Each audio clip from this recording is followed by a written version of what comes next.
Hi hello ನಮಸ್ಕಾರ. ಮನಸಾರೆ Kannada YouTube ಚಾನಲ್ಗೆ ಸ್ವಾಗತ. ಯಾರೆಲ್ಲ ನಮ್ಮ ಚಾನಲ್ನ ಫಸ್ಟ್ ಟೈಮ್ ನೋಡ್ತಾ ಇದ್ದೀರೋ ಈಗಲೇ ಸಬ್ಸ್ಕ್ರೈಬ್ ಮಾಡಿ, ಹಾಗೆ ಪಕ್ಕದಲ್ಲಿರೋ ಬೆಲ್ ಬಟನ್ ಒತ್ತಿ. ಇವತ್ತು ನಾನು ನಿಮಗೆ ತಿಳಿಸಕ್ಕೆ ಬಂದಿರೋಂಥ ವಿಷಯ ಇರುವೆಗಳ ಬಗ್ಗೆ. ಏನಪ್ಪಾ ಅಂತನ, ಸಾಮಾನ್ಯವಾಗಿ ನಾವೆಲ್ಲ ನೋಡಿರ್ತೀವಿ, ಇರುವೆಗಳು ಸಾಲಾಗಿ ಲೈನಿಗೆ ಹೋಗ್ತಾ ಇರುತ್ತೆ.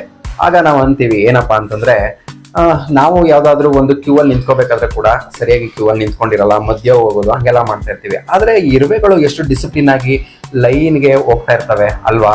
ಯಾಕೆ ಇರುವೆಗಳು ಒಟ್ಟಾಗಿ ಒಂದೇ ಲೈನಿನಲ್ಲಿ ಸಾಕ್ತವೆ? ಅದ್ ನಿಮ್ಗೆ ಗೊತ್ತಾ? ಆ ವಿಚಾರದ ಬಗ್ಗೆನೇ ಇವತ್ತು ಈ ಒಂದು ವಿಡಿಯೋ ನೋಡೋಣ ಬನ್ನಿ. ಇರುವೆಗಳು ಸಾಲಾಗಿ ಯಾಕೆ ಹೋಗುತ್ತೆ? ಮೊದಲು ಹೋದಂತ ಇರುವೆಯನ್ನೇ ಹಿಂಬಾಲಿಸ್ಕೊಂಡು ಪ್ರತಿ ಇರುವೆಗಳು ಅದ್ರ ಹಿಂದೆ ಸಾಕ್ತವೆ. ಇಷ್ಟು ಡಿಸಿಪ್ಲಿನು ಇರುವೆಗಳಿಗೆ ಹೇಗ್ ಬಂತು ಅನ್ನೋ ಕುತೂಹಲ ನಿಮ್ಗೂ ಇರುತ್ತೆ ಅಲ್ವಾ? ಬನ್ನಿ ನೋಡೋಣ, ಇರುವೆಗಳು ಯಾಕೆ ಸಾಲಾಗಿ ಹೋಗುತ್ತೆ. ಒಂದು ಇರುವೆಗೆ ಆಹಾರ ಸಿಕ್ಕಾಗ ಆ ಇರುವೆ ಆಹಾರವನ್ನ ಸಂಗ್ರಹಣೆ ಮಾಡುತ್ತೆ. ಆಗ ಅದು ಫೆರಮೋನ್ ಎಂಬುವಂತಹ ಒಂದು ರಾಸಾಯನಿಕವನ್ನ ಬಿಡುಗಡೆ ಮಾಡುತ್ತೆ. ಬಿಡುಗಡೆ ಮಾಡಿದಂತ ಇರುವೆ ಆಹಾರವನ್ನ ತಗೊಂಡು ಮುಂದೆ ಸಾಕ್ತಾ ಹೋಗುತ್ತೆ.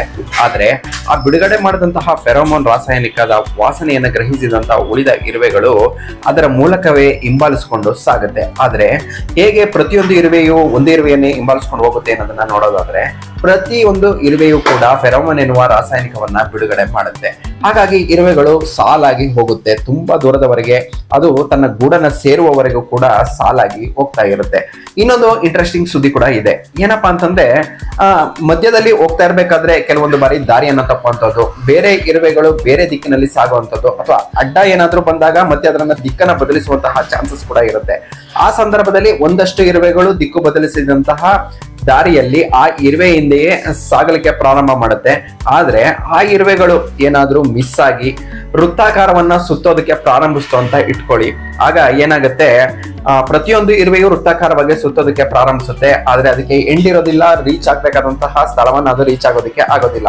ಯಾವಾಗ ಅದು ಸರ್ಕಲ್ ಅನ್ನ ಸುತ್ತುತ್ತಾ ಇರುತ್ತೆ, ಆ ಇರುವೆ ಗಂಟೆಗಳಾಗ್ಬೋದು, 2 ಗಂಟೆ ಆಗ್ಬೋದು, ಅಥವಾ ಒಂದು ದಿನವೇ ಆಗ್ಬೋದು, 2 ದಿನನೇ ಆಗ್ಬೋದು, ಇರುವೆಗಳಿಗೆ ದಾರಿ ಸಿಗೋಲ್ಲ, ವೃತ್ತಾಕಾರವಾಗಿ ಸುತ್ತುತ್ತಾನೆ ಇರುತ್ತೆ. ಹಾಗೂ ಸುತ್ತುವಂತ ಸಂದರ್ಭದಲ್ಲಿ ಸುತ್ತಿ ಸುಸ್ತಾಗಿ ಕೊನೆಗೆ ಸಾವನ್ನು ಕೂಡ ಅಪ್ಪುವಂತಹ ಪ್ರಸಂಗಗಳು ಇದೆ. ವಾಸನೆಯನ್ನ ಗ್ರಹಿಸಿ ಇರುವೆಗಳು ಒಂದರ ಹಿಂದೆ ಒಂದು ಸಾಲಾಗಿ ಹೋಗ್ಲಿಕ್ಕೆ ಪ್ರಾರಂಭಿಸ್ತವೆ. ನೋಡಿ, ಇರುವೆ ಎಷ್ಟು ಲೈನ್ ಆಗಿ ಸಾಲಾಗಿ ಹೋಗುತ್ತೆ ಅನ್ನೋದಕ್ಕೆ ಇದೊಂದು ವೈಜ್ಞಾನಿಕವಾದಂತಹ ಒಂದು ಕಾರಣ ಇದಾಗಿದೆ.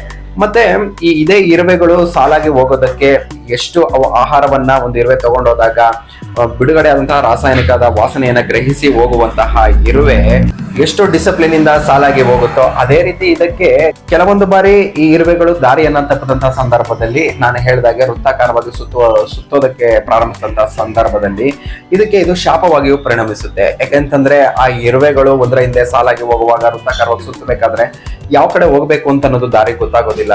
ದಿನಗಟ್ಟಲೆ ಅದು ಒಂದರಿಂದ ಒಂದು ಸುತ್ತಾನೆ ಇರುತ್ತೆ. ಕೊನೆಗೆ ಸುಸ್ತಾಗಿ ತನ್ನ ಪ್ರಾಣವನ್ನು ಕೂಡ ಬಿಟ್ಟು ಬಿಡುತ್ತೆ. ನೋಡಿ, ಆಹಾರಕ್ಕಾಗಿ ಆಹಾರವನ್ನ ಹುಡುಕಿಕೊಂಡು ಹೋದಂತಹ ಇರುವೆ ಸಾಲಾಗಿ ಹೋಗಿ ಯಾವ ರೀತಿ ಎಷ್ಟು ಡಿಸಿಪ್ಲಿನ್ ಇಂದ ಹೋಗುತ್ತೆ. ನಾವೆಲ್ಲ ಅನ್ಕೊಂತ ಇರ್ತೀವಿ, ನೋಡಿ ಇರುವೆಗಳು ಎಷ್ಟು ಡಿಸಿಪ್ಲಿನ್ ಆಗಿ ಹೋಗ್ತಾ ಇದೆ, ಕ್ಯೂ ಅಲ್ಲಿ ನಿಂತ್ಕೊಂಡು ಹೋಗ್ತಾ ಇದೆ. ಆದ್ರೆ ನಾವು ಯಾವ್ದಾದ್ರು ಒಂದು ಸಾರ್ವಜನಿಕ ಸ್ಥಳಗಳಿರ್ಬೋದು, ಯಾವ್ದಾದ್ರು ನಾವೇನಾದ್ರೂ ಬಿಲ್ ಪೇ ಮಾಡ್ಬೇಕಾದ್ರೆ ಇರ್ಬೋದು, ರಸ್ತೆಗಳಲ್ಲಿ ಕ್ಯೂಗಳಲ್ಲಿ ಅಥವಾ ಅಂಗಡಿಗಳಲ್ಲಿ ಕ್ಯೂ ಅಲ್ಲಿ ನಿಂತಿರ್ತೀವಿ. ಬಟ್ ನಾವು ಕ್ಯೂ ಅಲ್ಲಿ ಇರೋದೇ ಇಲ್ಲ, ಮಧ್ಯ ಹೋಗೋದು, ಎಲ್ಲೆಲ್ಲೋ ನಿಂತ್ಕೊಳ್ಳೋದು, ಗುಂಪಾಗಿ ಹೋಗೋದು, ಮಧ್ಯೆ ಬರೋದು, ಈ ತರ ಎಲ್ಲ ಮಾಡ್ತೀವಿ ಅಲ್ವಾ? ನೋಡಿ, ಇರುವೆಗಳಿಗೆ ಇರುವಷ್ಟು ಬುದ್ಧಿ ಮನುಷ್ಯನ್ಗಿಲ್ಲ. ಇದೇ ಇವತ್ತಿನ ನಮ್ಮ ಮಾಹಿತಿಯಾಗಿತ್ತು. ವಿಡಿಯೋ ಇಷ್ಟ ಆಗಿದೆ ಅಂತ ಅನ್ಕೊಂತೀನಿ. ವಿಡಿಯೋ ಇಷ್ಟ ಆಗಿದ್ರೆ ಲೈಕ್ ಮಾಡಿ, ಶೇರ್ ಮಾಡಿ, ಕಾಮೆಂಟ್ ಮಾಡಿ, ಹಾಗೆ ಸಬ್ಸ್ಕ್ರೈಬ್ ಮಾಡೋದು ಮಾತ್ರ ಮರಿಬೇಡಿ ಅಂತ ಹೇಳ್ತಾ ಇವತ್ತಿನ ವಿಡಿಯೋನ ಇಲ್ಲಿಗೆ ಕೊನೆಗೊಳಿಸ್ತಾ ಇದ್ದೀನಿ. ಧನ್ಯವಾದಗಳು.